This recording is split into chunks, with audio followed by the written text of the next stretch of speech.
जंगलમાં રહજે આમ आदिवासी जंगल रखवाला रे।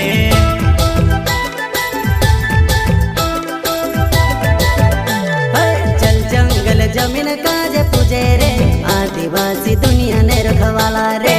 बाप देव खतरी काज पूजे रे आदिवासी सबसे निराला रे।